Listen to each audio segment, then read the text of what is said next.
রাসূলের ইশক বা মহব্বত কিভাবে করব, তার মুআল্লিম, তার শিক্ষক হচ্ছেন সাহাবায়ে কেরাম রিজওয়ানুল্লাহি আলাইহিম আজমাইন। প্যারে হাজিরিন, আজকে দুনিয়ার মধ্যে রাসূল সাল্লাল্লাহু আলাইহি ওয়াসাল্লামকে নিয়ে অনেক সময় দেখা যায় ব্যঙ্গ করে, রাসূলকে নিয়ে গালিগালাজ করে। রাসূলের জমানায় এরকম এক ব্যক্তি, তার নাম ছিল কাব ইবনে আশরাফ। এই কাব ইবনে আশরাফ রাসূল সাল্লাল্লাহু আলাইহি ওয়াসাল্লামকে নিয়ে গালিগুলোজ করত। রাসূল সাল্লাল্লাহু আলাইহি সাল্লামকে গালিগুলোজ করে দিব্যি বেড়াইত। রাসূল সাহাবায়ে কেরাম রিজওয়ানুল্লাহি আলাইহিম আজমাইনদের মধ্যে ঘোষণা করে দিলেন, ও আমার সাহাবারা,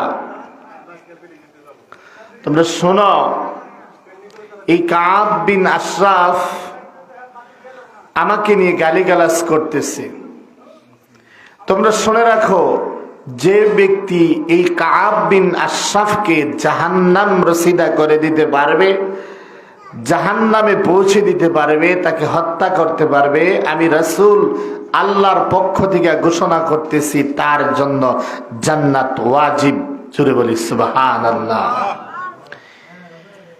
প্যারে হাজিরিন, রাসূল সাল্লাল্লাহু আলাইহি ওয়াসাল্লাম সাহাবায়ে কেরাম রিজওয়ানুল্লাহি আলাইহিম আজমাইনদেরকে নিয়ে যখন কথাগুলো বলতেছিলেন মসজিদের ভিতরে, আব্দুল্লাহ ইবনে আতিক নামক এক সাহাবী ভালো করে স্পষ্ট চোখে দেখেন না, এই সাহাবী বারান্দার মধ্যে ছিলেন। যখন এই কথা শুনলেন, শোনার সাথে সাথে মসজিদের ভিতরে ঢুকলেন, ঢুইকা নামাজ আদায় করলেন। নামাজ আদায় করে আল্লাহর দরবারে সিজদা দিয়া দোয়া করতেছেন, ওগো আল্লাহ, আমি উহুদের যুদ্ধের মধ্যে শরীক হইতে পারি নাই, আমি বদরের যুদ্ধের মধ্যে শরীক হইতে পারি নাই। আব্দুল্লাহ ইবনে আতিক রাদিয়াল্লাহু তাআলা আনহু রাসূলের সাহাবী, ওই সাহাবী রাসূল সিজদার মধ্যে পড়ে দোয়া করতেছে।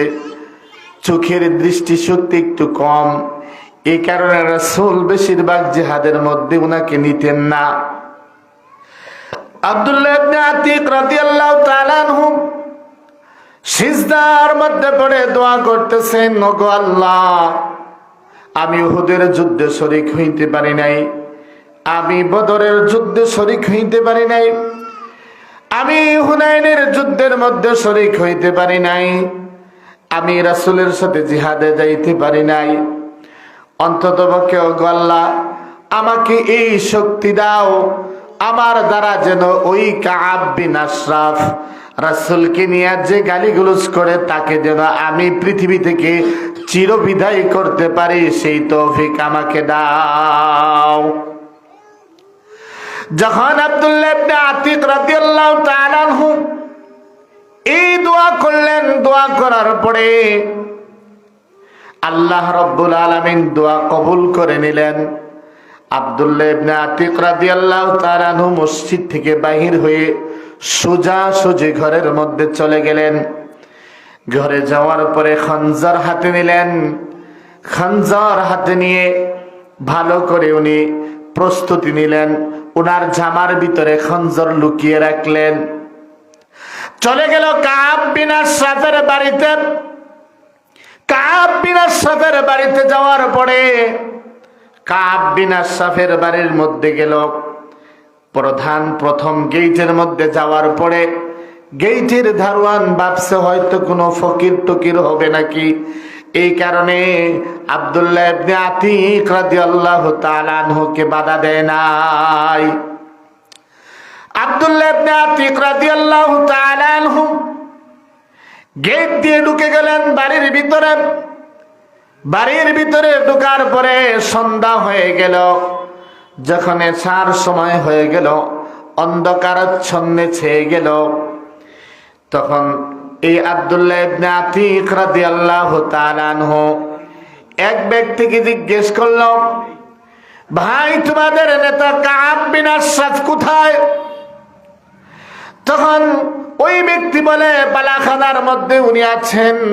এত রাত্রে তো কাউকে উনি দেখা করেন না, কারোর সাথে দেখা করেন না, উনি আরাম করতেছেন, সামান্য পরে ঘুমের মধ্যে যাইবেন, এখন তোমাকে দেখা দিবে না।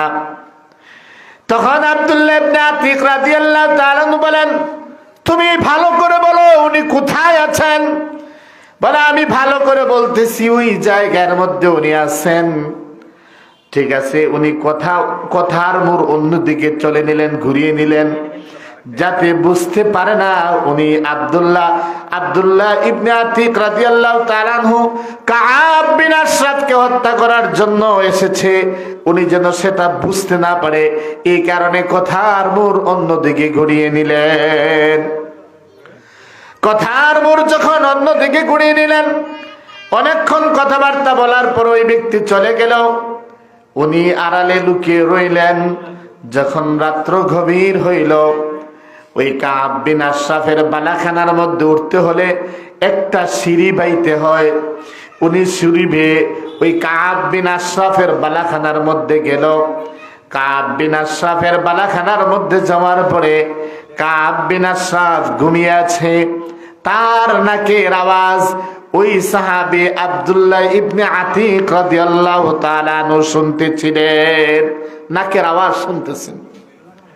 উনি তো ভালো করে চোখে দেখেন না, নাকের আওয়াজের টার্গেট উনি উনার খঞ্জর দিয়ে আঘাত আনলেন। আঘাত আনার পরে কাব বিন আশরাফ চিৎকার করে উঠল, আমাকে হত্যা করে ফেলতেছে। যখন এই চিৎকার মেরে উঠল, ওই সাহাবী অন্ধ সাহাবী আব্দুল্লাহ ইবনে আতিক রাদিয়াল্লাহু তাআলা আনহু ওই আওয়াজকে টার্গেট করে আবার দ্বিতীয়বার পুনরায় খঞ্জর নিক্ষেপ করলেন। যখন দ্বিতীয়বার খঞ্জর নিক্ষেপ করলেন, তখন ওই কাব বিন আশরাফকে পৃথিবী থেকে চিরতরে বিদায় করে দিলেন। সুবহানাল্লাহ। রাসূলের ইশকের মুআল্লিম সাহাবা কি শিক্ষা দিয়েছেন, দুশমনানের রাসূলকে কিভাবে হত্যা করতে হয় শিক্ষা দিয়ে গেছেন সাহাবারা। প্যারে হাজরিন, কাব বিন আশরাফকে হত্যা করার পরে উনি চলে যাইবেন, দেওয়াল টপকাইতে হইবে। দেওয়ালের উপরে উঠলেন। দেওয়ালের উপরে ওঠার পরে তিনি চিন্তা করলেন, হায় হায়, যদি লোকটা না মরে, আমি তো ভালো করে চোখে দেখি না, যদি লোকটা না মরে তো আমার আশাটা সফল হবে না। এই কারণে উনি আর দেওয়াল টপকাইয়া নামলেন না। মনে মনে বললেন, যতক্ষণ পর্যন্ত আমি ইয়াকিনী হব না, আমার পূর্ণ বিশ্বাস হবে না যে এই দুশমনানে রাসূল, যে সাহাবা রাসূলকে গালি দিত, তাকে আমি হত্যা করতে পারি নাই, এই ইয়াকিন পরিপূর্ণ না হওয়া পর্যন্ত আমি যাইব না। যখন সুবে সাদিক হইল, সুবে সাদিক হওয়ার পরে আব্দুল্লাহ ইবনে আতিক রাদিয়াল্লাহু তাআলা শুনতে পেল এক ব্যক্তি উঠে ঘোষণা করতেছে যে আমাদের নেতা কাব বিন আশরাফকে হত্যা করা হয়েছে। যখন এই ঘোষণা শুনলাম, তখন তিনি দেওয়াল থেকে লাফ মারলেন। দেওয়াল থেকে লাফ মারার পরে ওনার পায়ের গোড়ালির মধ্যে আঘাত পাইলেন। ওই আঘাত নিয়ে উনি মসজিদে নববীর মধ্যে যায়, ফজরের নামাজ গিয়ে আদায় করার পরে উনি কোনো ফখর করতেছেন না, গৌরব করতেছেন না, কাউকে কোনো কিছু বলতেছেন না। ফজরের নামাজ আদায় করার পরে বসে আছেন গতকালকের জায়গায়, ওই জায়গায় বসে আছেন। রাসূল আরবি সাল্লাল্লাহু আলাইহি ওয়াসাল্লাম নামাজ পড়ার পরে সাহাবায়ে কেরাম রিজওয়ানুল্লাহি আলাইহিম আজমাইন সহ বসে আছেন। রাসূল আরবি সাল্লাল্লাহু আলাইহি ওয়াসাল্লামের উপর ওহী আসলো। যখন ওহী আসলো, সাহাবায়ে কেরাম নিশ্চুপ রইলেন, কোনো কথাবার্তা বললেন না। কিছুক্ষণ পরে ওহীর হালত চলে যাওয়ার পরে বিশ্বনবী মুহাম্মদ আরবি সাল্লাল্লাহু আলাইহি ওয়াসাল্লাম বললেন, আব্দুল্লাহ ইবনে আতিক কোথায়? আব্দুল্লাহ ইবনে আতিক কোথায়? আব্দুল্লাহ ইবনে আতিক কোথায়?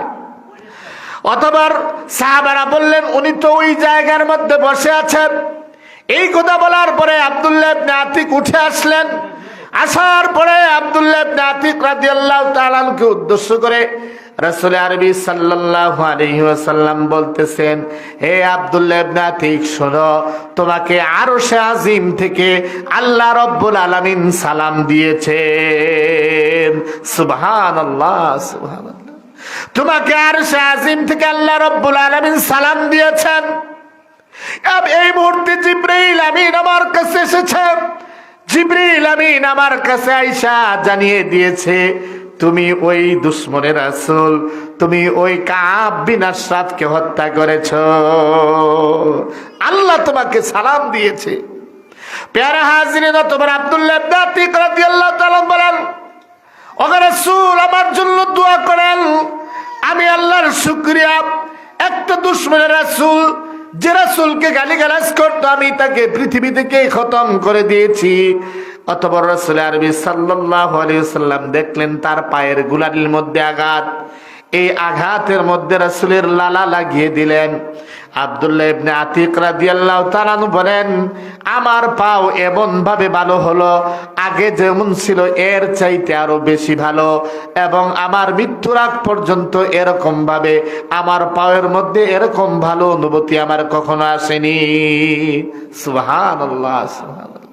এরাই হচ্ছেন সাহাবী, এরাই হচ্ছেন দুশমনানে রাসূলদেরকে কিভাবে হত্যা করতে হবে, আর এরাই হচ্ছেন ইশকে রাসূলের প্রকৃত মুআল্লিম। ইশকে রাসূলের মুআল্লিম হচ্ছেন সাহাবা। আমি বলেছিলাম ভাই, ইশকে রাসূলের মুআল্লিম হচ্ছেন সাহাবায়ে কেরাম রিজওয়ানুল্লাহি আলাইহিম আজমাইন।